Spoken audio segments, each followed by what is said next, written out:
Well, it's a perfect early morning and time for some quattros.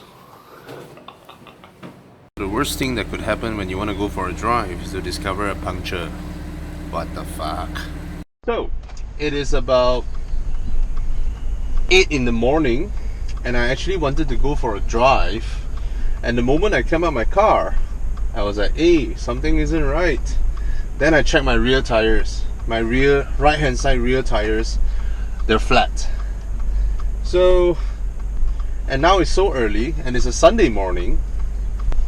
I wonder what can I do with it.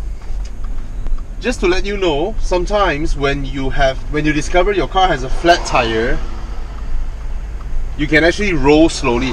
These tires, these are Goodyear Eagle F1s, and the ones that I had fitted on, they are not run flats.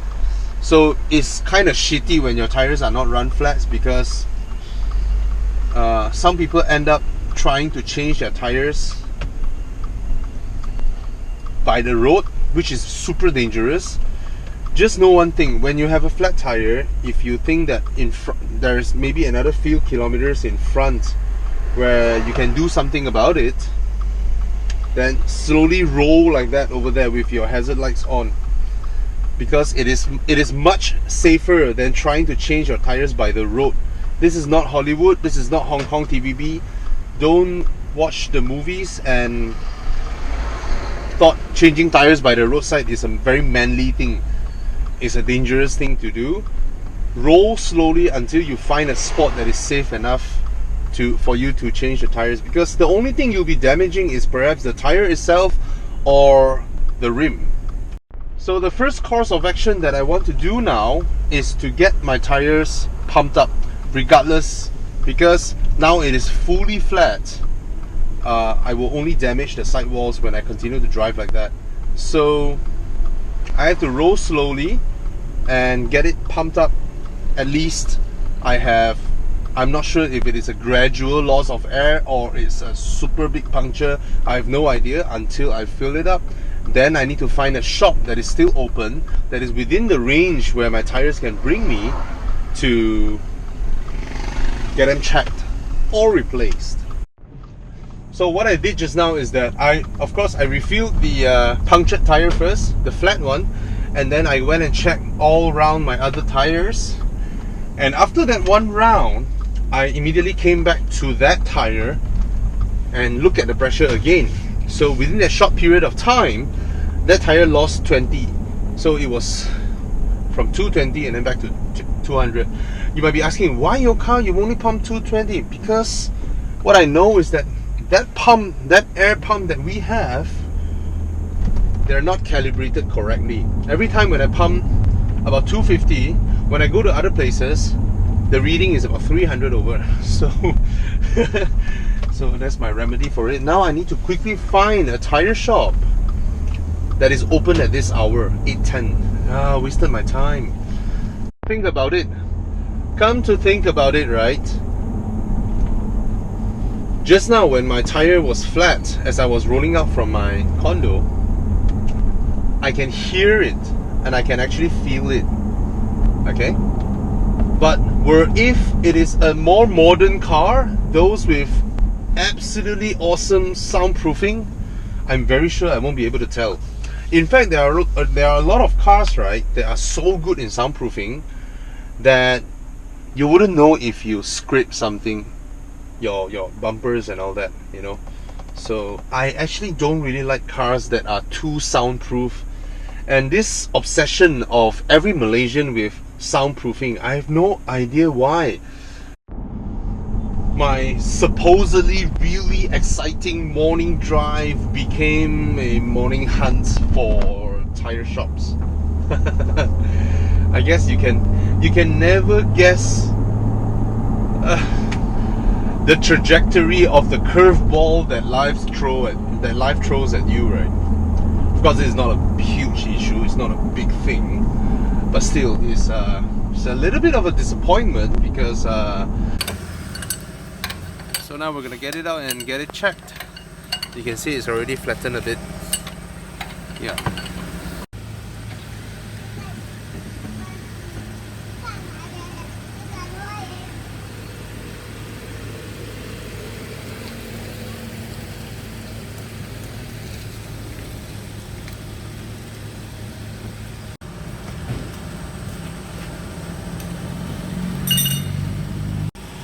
Out it goes. And this will check if there are any bubbles and all that coming up, so that we know, or we can guess which part has punctured. So this is what happened. This is pretty serious. So something really sharp actually got into it, and it's done. So I haven't been really lucky with these good years, because there it goes, because it went all the way into the center rib, and it's impossible to mend it. So the guy here is super nice. This tire is gone, so he asked me to leave my car here, and I shall drive his car back and bring my spare tire here. Yep. So I'm gonna drive this back and carry my tires here. I mean, he's a super nice guy for allowing me to do this, his personal car. And I actually asked him if this is his own business. He said no, he's just an employee. You see, this is the good thing about Malaysia. Malaysians, right?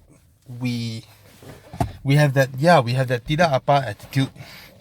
But when it comes to things like this, right, our tidak apa attitude is super nice. We don't mind going the extra mile for customer service. We don't really mind if our car seat belts are totally wasted. Oh no, he has this. Okay, sorry, the seat belts are fine. He just has the habit of using this, which is not very safe. But at least.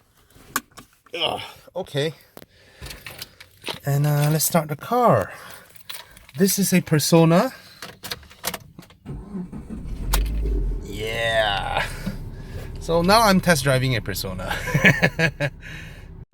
I have to say, man, Protons, right? Yeah, a lot of you might like to laugh at Proton, but I kid you not, all of them, right? The steering feel, the way it drives is rather nice. It is a rather nice car to drive. Throttle response is alright. Oh, the suspension! The Lotus suspension! Ah, how I wish a lot of new cars have this kind of suspension. So nice! Yeah, the car is a bit dirty, but so yeah, the Persona. It's a lovely little car. I mean, it's not small. It has more leg room than my Audi, and the brakes don't really bite. Visibility is good. Suspension is good. The throttle, the initial throttle response is alright, and after that is you need a bit of rev to get going. I mean, this is not a big engine. This is, if I'm not wrong, it is the 1.6. Is it the 1.6 Cam Pro? Huh? Con? Yeah, man. What a morning. Let you guys come out. Remember these two rims? I broke these rims when I micro sleep. But the tires that were attached on it wasn't as badly damaged as the one I have. I mean, they're damaged as well, but it's not an outright being ripped apart kind of damage. So I'm just gonna bring both of them to let the tire shop see which one is still better. Wow, they're freaking heavy, man. You know, one tire easily, with the rims and all that, they easily weigh about 30-35 kilos. So if you're having a spare tire in your boot for a few years, that means you are carrying extra weight for no reason at all for all these years, and it just adds up to your fuel cost, your every single thing that matters. Okay, you look at it this way: BMW go through such an effort to make the M4 or M3's roof in carbon fiber, right? They made the roof in carbon fiber to save 5 kilograms. 5! And the buggers in your boot weighs 30 over kilos for no reason apart from when you have a puncture, right? But think about it this way. Provided you are really going to some place that are deserted and you need to do the Hollywood movie thingy, you know, like really manly, cigarette in your lips, and you just kneel there and change your tires like a man, then you need a spare tire. If not, right, you can just limp your way to a tire shop or a petrol station where someone will assist you. Moreover, anyway, I mean, everybody knows that, huh? Everybody knows that. So that's the thing. I mean, if I have a spare tire in my car this morning, which I actually have, my car actually has a spare tire, will I stop by the roadside and jack my car up and get it changed? No, I'm not going to do that. First of all, it's dangerous. Secondly, it's pointless because you need to get them changed anyway. So by limping to a petrol station, fill up the air and drive around, look for a tire shop, is a much better solution than stopping by the roadside and becoming a hero there's, I mean, jacking your car and everything. Alright, so now let's head back. Hopefully these tires are usable. My initial plan this morning is to have an early morning Genting drive. Not Ulu Yam, but Genting. Karak Highway and Genting. And then I'll come down and head straight to the Car List Luxury Drive event in TPC. That was my initial plan, which was foibled by tires again. I've not been really lucky with these Goodyear Eagle F1s. I mean, they're not bad. The tires are not bad. In fact, they're quite good. But I don't know, man. 2 weeks using it, boom! Micro slip, and then I damaged both on the sides. And then now, after getting them changed 2 months later, some unknown, unexplained tear on my tire, which is really, really bad. The damage is bad actually, and sad. Oh well. I guess that's the reason why Goodyear gave the assurance program. Imagine how sucky it would be. You buy the tires at about what, 1,500 ringgit, and then in a matter of 2 months you're unlucky and then you damage it, and then you have to buy another one. So their assurance program, they will check whether it's a driver error. Like my case just now, it's very obvious something sharp in the middle. That means it's a road surface debris or something that damaged my tire. In that case, right, it's 100% guarantee they will replace the tire for you, because it is definitely not a driver error.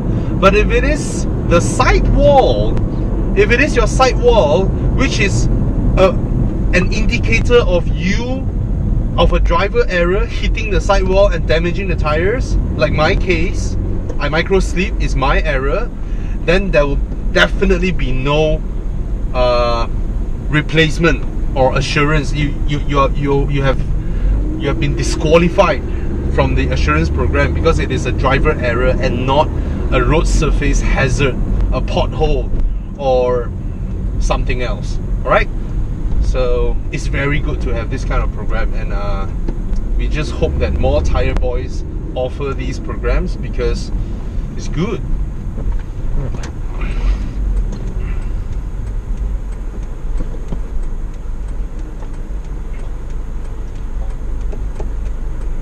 Back. Well, at least, see, that's the thing, the curveball that I mentioned just now, at least it's a different experience today, and I get to know a new friend, and I think it turned out well. Yep, it turned out well. I'm happy with what transpired. Yeah. I guess I'll just park here.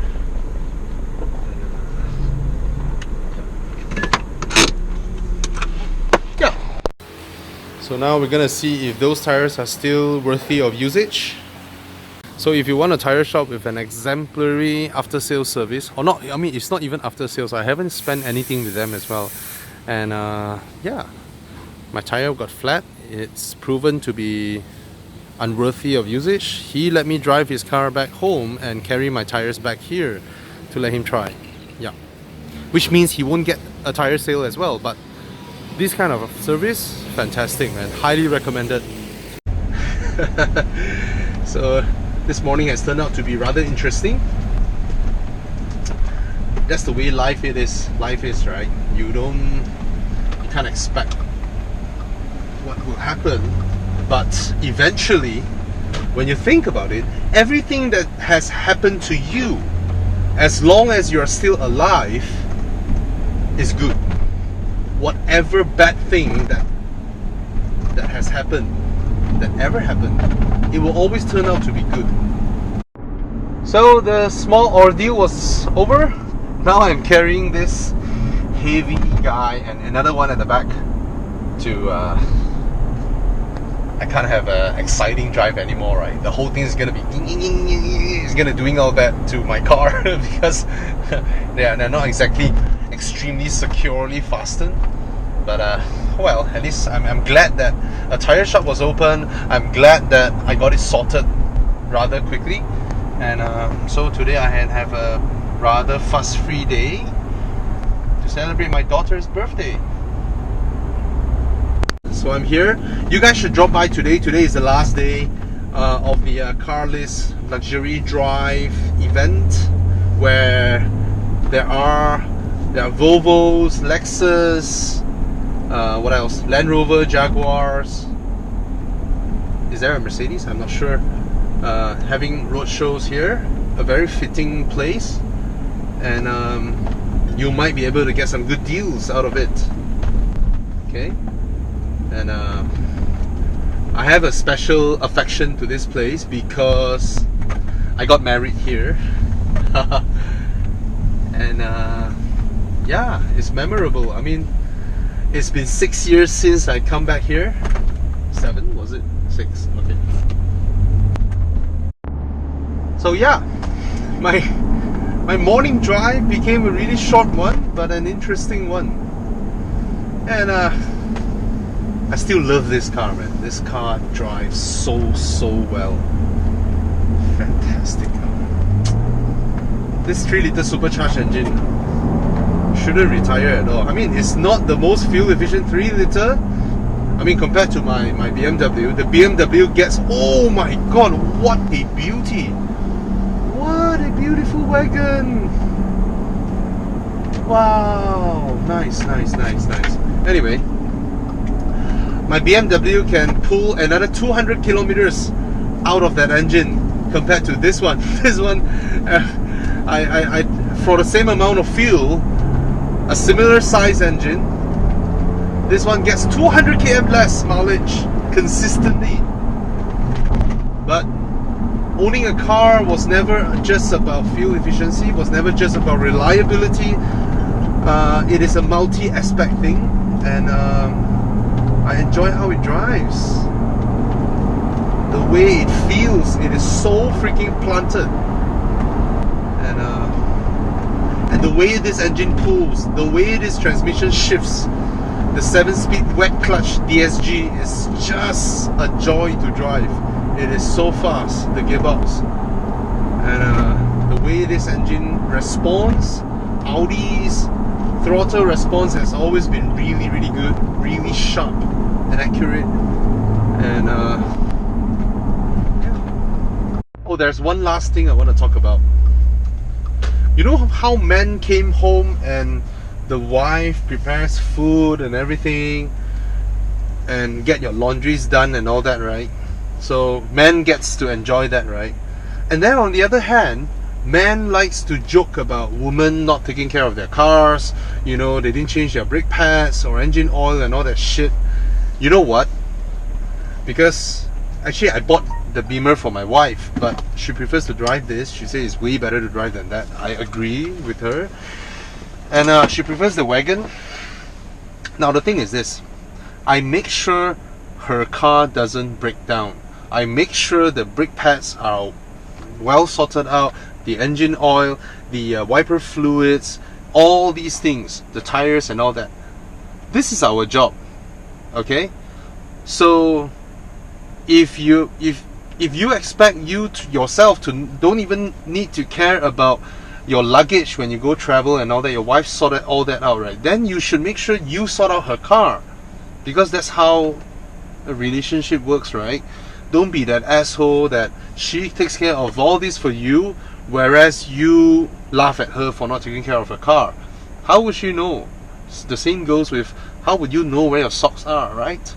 So yeah, so it's a guy's duty to make sure the wife's car is in perfect condition. So if the wife's car breaks down, it's the guy's fault. It's your fault, right?